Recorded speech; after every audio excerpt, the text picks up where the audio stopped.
So I've noticed how people become a part of an art movement or a belief system, and they use this as an excuse to be hypocrites, because they project that they are being good people and they're helping others and the world by holding that position. And to some degree, that it could be, there could be some truth to what they are holding there, but they use this as an excuse for not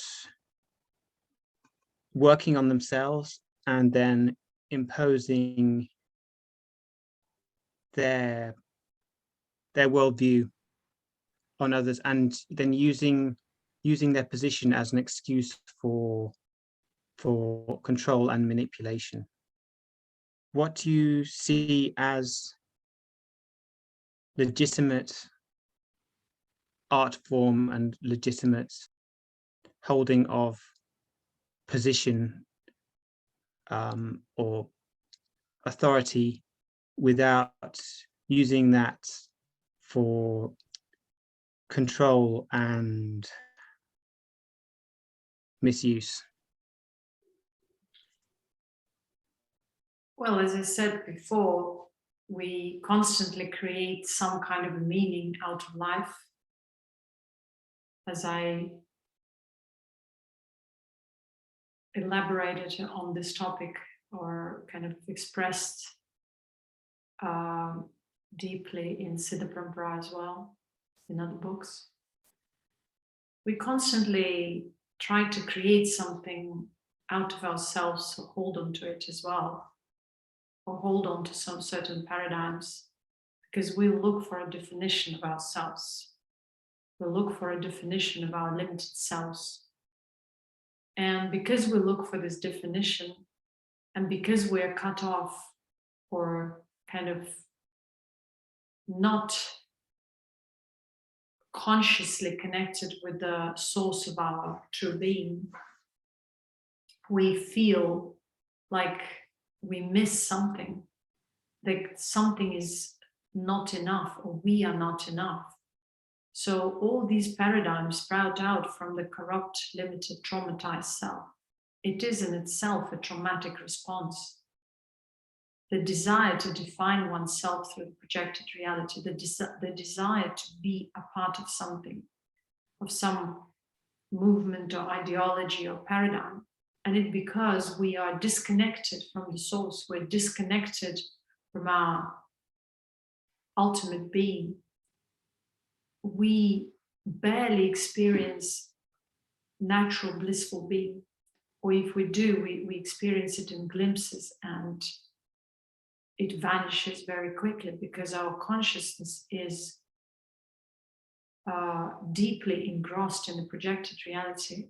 It's deeply immersed, you may say, and attached to various levels of this projected reality, be it tangible or intangible, like ideologies and concepts and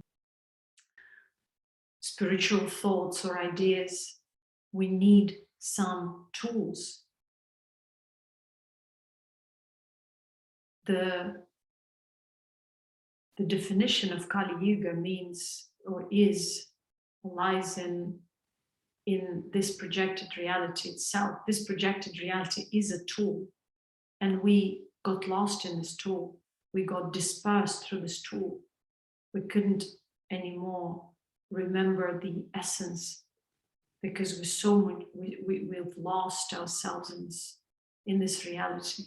And this reality is the reality of dispersion, fragmentation, where we are trying to collect ourselves piece by piece and trying to make sense out of it. We hold on to elements, we hold on to different paradigms, intellectual ideas, concepts, or different kinds of tangible elements to explain our reality, to validate our existence, to find purpose of our existence. But the futility of this is that we will never do. We will never find any meaning, any true, fulfillment through any dispersion or dispersed elements, even if we collect them in a bunch. Even if we've read all the books in the world and we've learned a lot of information, we will still feel somewhat unfulfilled, empty. And this is because we're disconnected from the root. Once you're connected with the root, and it can only be your experience, it cannot be explained logically what it really is. You may say you awakened to the root. The awakening itself is just a restoration of that connection. Once you've restored that connection, you feel you're fulfilled, your entire being is permeating with bliss. So it means that you just restored the natural sense of self, but it doesn't mean any achievement. It doesn't mean that now you've realized the actual being, the actual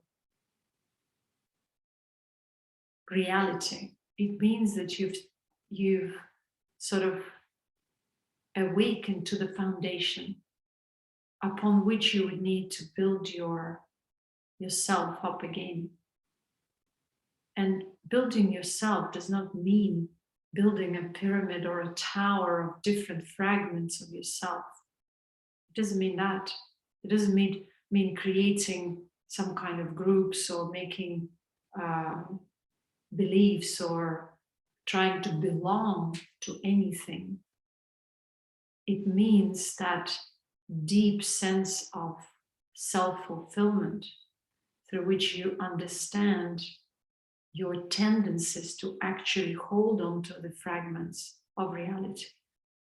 Hold on to these ideas that I need to combine these pieces of knowledge. I need to produce something that would acknowledge my existence or validate my existence on whatever level. That I have to be a part of something so that my life would be meaningful. That restoration alone brings the sense of purpose without the definition, without this logical definition or explanation. That's why there's no question of who am I? There's no interest in progressing in a linear way. These questions simply dissolve. That's the whole purpose.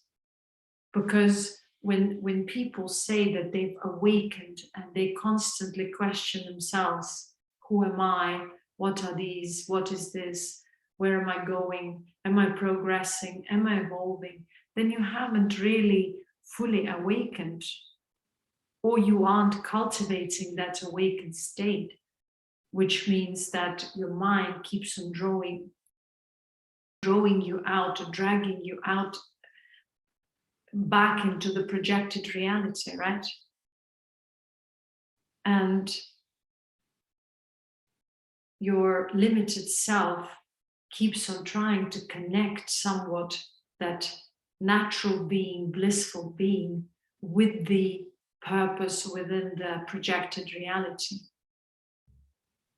But if you're just spontaneous, if you're just finding purpose every day and letting it go every day at the same time, your whole life is still fulfilled with the essence. Once the purpose becomes more important than the essence, you are lost again in the projected reality. And the line is very fine. To restore oneself to the natural being does not mean to renounce anything. The falling off of different elements, the falling off, the disconnection with the projected reality happens gradually and automatically because of your own emanation, because of your own depth because of your own frequency. The higher the frequency, the lesser you are affected by different elements in the projected reality. The lower the frequency, the more you are disturbed. And on the way, in the process of refinement, you will encounter disturbance. You will encounter resistance. Why? Because you are facing that which does not allow you to be fully rooted within the self, fully nurtured by the essence. All that resistance is from within, even if it appears to be from the outside.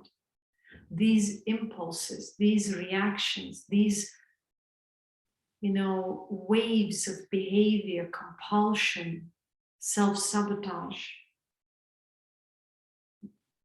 own creation of pain or pushing oneself to go into this painful old paradigms, outdated paradigms, is the limitation within. And this limitation is called suffering, and this limitation is called corruption. This limitation is defined by pain. It's the hell on earth. Our own pain is the hell on earth. Our bliss means heaven on earth. But the purpose is not to stick to any. The purpose is to be in an integrated way, to flow with humility, with intelligence, with full surrender through the flow of life, dealing with different elements and learning to let go and hold on to the essence only. If something stays within the scope of your consciousness through the process of self-refinement, it means it's an important element. It's something that is there by frequency, something you cannot let go of, because it's your own soul frequency that defines what stays within the proximity of your consciousness and your physical being, and what disappears or dissolves or goes out of your scope of existence. And so there's no one to blame. This realization takes us away from trauma, from a victimized perspective on reality. This antagonizing perspective where I see myself as separate from the world. As long as you have that perspective, there is no full awakening, there is no deep refinement, and there is no integration. Where, yes, all these notions of goodness, badness, they dissolve. Because you come spontaneously from wisdom. You approach everything from wisdom, spontaneity, humility, and kind of expanded awareness. And there is no sense of self there, in the sense of mine, or I need to hold on to something because that something defines me. Yet at the same time, it doesn't mean that your life is not a beautifully built structure on the level of the projected reality. Your life is then a properly founded spiritual building, spiritual and physical at the same time, where you are the source of your own abundance. You are the center of your own happiness, and you may share life with like-minded people who are of the same frequency. You may share your creative pursuits and ideas. You may express yourself in that way, which becomes your earthly purpose. But again, you're not holding on to it. It becomes just a natural, spontaneous, creative expression of self, which has no meaning and purpose or definition, unless other people define it. It's a selfless expression of self. And so when we understand the purpose of this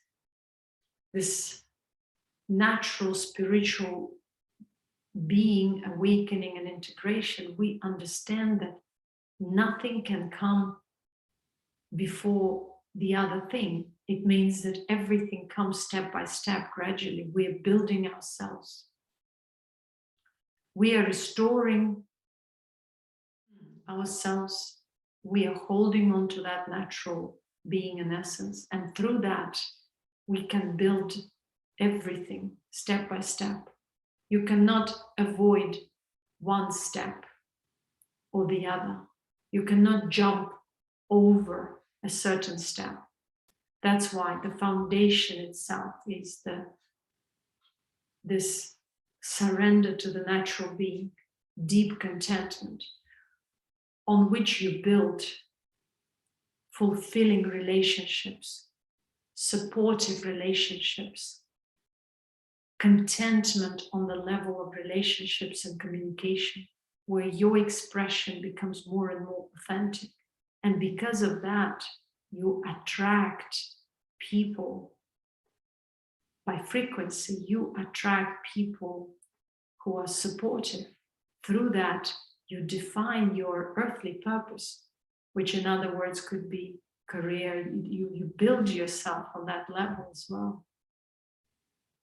Through that interaction and your own self-expression, natural self-expression, and again, through holding on to the root, you cultivate yourself on an earthly realm and on a spiritual realm in an integrated way, where you keep on learning and evolving without constantly questioning yourself. Am I progressing? Am I evolving?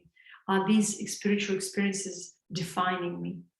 This whole paradigm just dissolves because you feel that fulfillment and purpose within. You don't need other people to define it to yourself or for you. So, and you kind of naturally evolve through it. Your life is built, your life is settled, your life is in harmony and contentment. You feel absolute fulfillment, abundance. And then you start expanding more in the spiritual sense as well, where knowledge comes spontaneously. It is self-born. It is not forced. It is not stolen. It is not taken from anywhere. It's because the level of your humility allows you the access to that type of subtle knowledge. And this way, we evolve through this life in the physical realm and beyond this life, beyond this realm of the physical. That's the spiritual journey. It seems as if it's a journey, but it's not any journey. It is always here now, where just things happen.